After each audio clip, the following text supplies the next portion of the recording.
Hello everyone, welcome to the video. Today's video we're gonna talk about... What's that noise?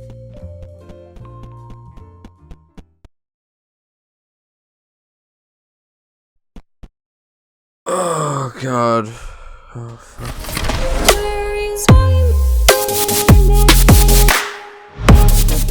That's right, today's video we're gonna be talking about Roblox, a game I used to play long ago in a galaxy far away. Get it? It's a Star Wars reference. Yeah, there you go. Honestly, I kinda have a love-hate relationship with this game. I've always wanted to talk about it, but I've always noticed there's this negative stigma when you talk about a game like Roblox. But lately I've thought to myself, fuck it. I felt like now would be a good time to kind of get it all off my chest, because last week I went back and played it after not playing it for many years, and I have quite a few things to say about it. So today I'm going to talk about said game, my experiences with it, and why I feel the game has changed in a lot of very bad ways since I left.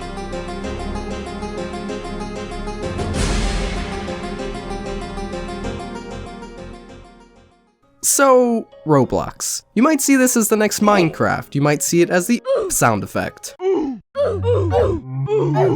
Or for its really confusing porn, or for the cringy YouTube channels. But for me, it was much more than that back when I played it. I'm gonna be honest, I've probably been playing this game longer than some of you have even been alive. Yes, I checked the analytics. No offense, kids. That's how obsessed I was with this game, and it all started after my friend and I saw an ad on YouTube for this game called Roblox. You could build stuff, make stuff explode, make your own clothes. Basically looked like a really cool game, and this was around the early 2000s or so. So I played it for a few months, playing all the front page games every day. Shout out to the people who remember Have Meats or Person 299's video games, Contamination, Sword Fight on the Heights, Perfectly Legitimate Chess Club, or Apocalypse Rising. There was always lots of variety and interesting things to play every single day. Basically, I had the time of my life until I realized, whoa, I can make an account and talk to people. And that's when everything went downhill. As soon as I started talking to people, the game changed in many ways for me. There are of course a lot of positive aspects to being social, like making friends or playing games with new people every single day, or someone being kind enough to promote my god-awful shirt on the forums, and everyone bought it and supported it for some reason, regardless of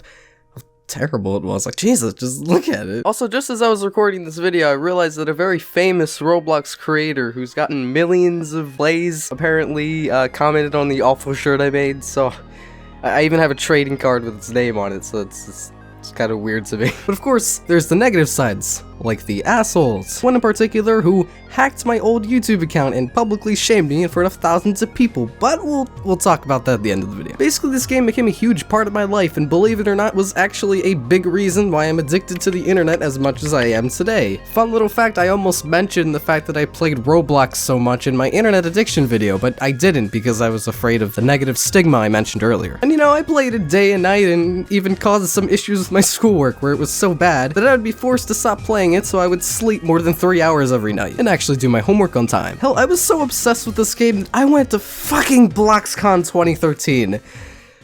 Jesus fucking Christ, I was a sad kid. I have a t-shirt, I have a poster signed by multiple members of the staff team and some popular creators at the time, and I even have trading cards. It's a pretty addicting game, or at least used to be at the time. I don't know if it's still addicting to people, but I just know that I used to be insanely addicted to it. I basically did everything the game had to offer. I played the games, joined the groups, I built stuff, and I even spent a few months learning the programming language and tried making serious games with it. You can even thank Roblox for being a huge source of motivation for me to make content on YouTube, and I'm not even joking. I learned how to edit by making videos for Roblox. A lot of people don't notice, but Roblox has a lot of tools that made people pretty successful that aren't just the typical Dan the Diamond Minecart video. You know, I was inspired by so many other Roblox YouTubers at the time, like Fleshjerta, Dayren, Firefox, Johan, R92, Pixel Flamed, or Max the Mink, and so many more you've probably never heard of. And eventually, after being in that community long enough, gaining a total of 50 subscribers over the span of 6 years, I moved to the style of videos you're watching right now. But anyway, I tried playing the game a few days ago, and honestly, it's not the same. I know everyone says that about the games they're nostalgic about, but they literally changed pretty much everything. They removed their second currency, which basically fucked the economy and made it impossible to make any sort of virtual income without buying a membership.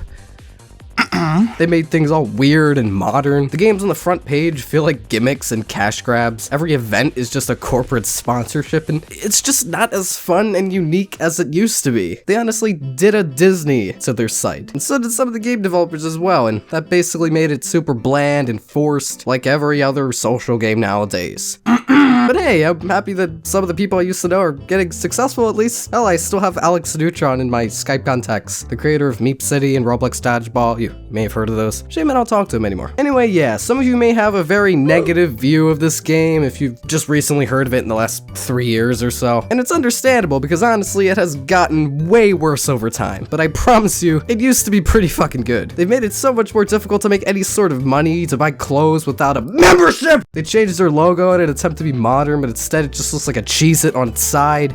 And the forums...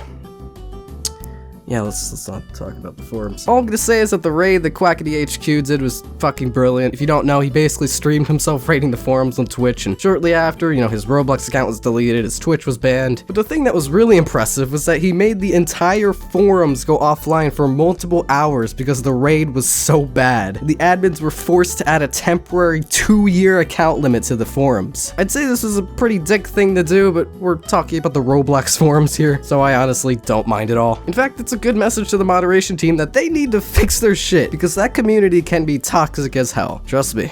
I would know. And the front page has barely changed in the last year or so. You still see Phantom Forces, Roblox High School, Prison Life, Murder Mystery, Work at a Pizza Place. The same fucking games, little to no variety at all. You've probably heard of at least one of these if you've ever played Roblox before in your entire life. Seriously, go check right now. One of these games I mentioned will probably be the first game you see when you check the website. Not saying they're bad, but it's kind of like chewing the same piece of bubblegum after a while. It loses its flavor and you want to fucking choose something else. Or better example is only having the same 2 flavors of ice cream in your fridge for 3 months.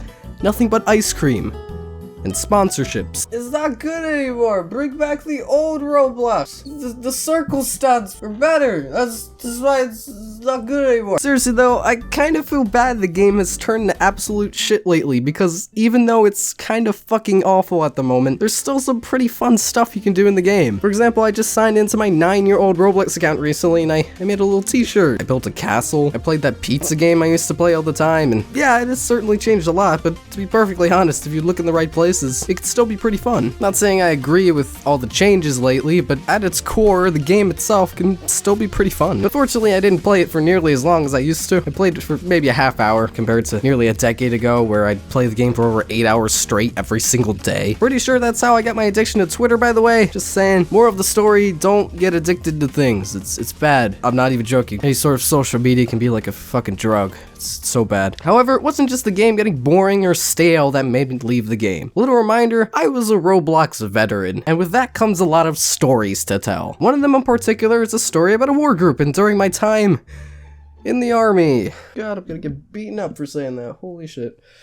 Something very interesting happened, and I want to share that with you today. Today, I think it's time to tell the story I've been telling for years, about my experience in a group called Tactical Fighters. This is a real group, by the way, and after its fall back in 2014 or so, I'm probably one of the last people who are around to tell the tale. Not saying they died or anything, probably just moved on to another game or something. I found this group one day when I was about 9 years old, and I got very close to the founder of the group, who was about 12 years old. I think his voice was really fucking deep. Long story short, after realizing I was pretty good with Windows Movie Maker and that I could make promotional videos for the group, and after a little training, so I was also pretty good with the sword, he immediately gave me the 3rd highest rank, the 3rd in command. And this group is a group I was proud to be in for many years. We took on some of the most powerful and feared war clans of all time, like the 1st Encounter Assault Recon, the Roblox Assault Team, the Garrison Army of Yemen, and we defeated them all in a blazing glory. We were known as one of the toughest clans on Roblox, until one day someone noticed there was a spy in our midst. Our private group chat had an unknown user in the group, who was sending mysterious messages and threats about a surprise raid on our most important base. The general formed a meeting in our usual spot and one by one interrogated each of the soldiers of every high rank about their whereabouts the last couple weeks, including me, who at the time was a very respected high rank.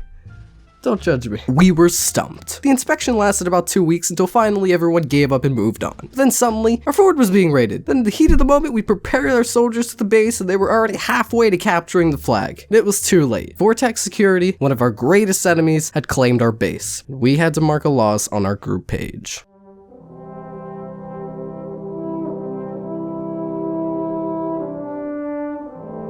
Now you may be wondering, how did this happen? The inspection was clear, our intel was in top shape and locked down. How did this raid happen? Little secret between you and me.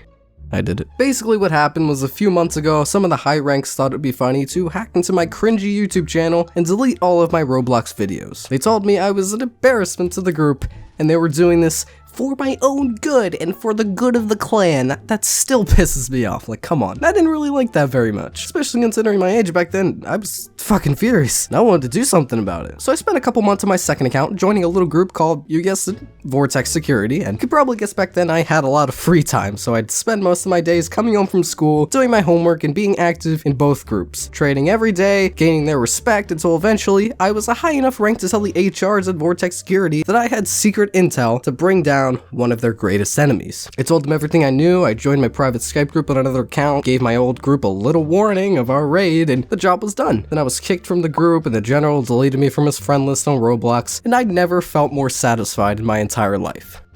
I was a really sad kid back then, wasn't I? Wow. So that was the story of one of my adventures on Roblox, I guess. It's basically all I have to say about the game for today. I had a lot of history on that site, and that story is just one of many stories that came out of that game, but I probably won't tell them here anytime soon. So thank you for watching the video. If you enjoyed this video, feel free to leave a like or a comment about your experiences in video games. And as always, good vibes, everyone. Also, before you leave, make sure to check out our podcast. It's called The Cooncast, and it stars me, John Larson, Jelvian, and the Coon himself, Zaugaloo, as we talk about a variety of topics in a forest. If you're interested, feel free to check it out in the description. If you have any suggestions for videos, feel free to leave a comment down below. Once again, thank you all for the support recently on the channel, and I'll see you guys in the next video.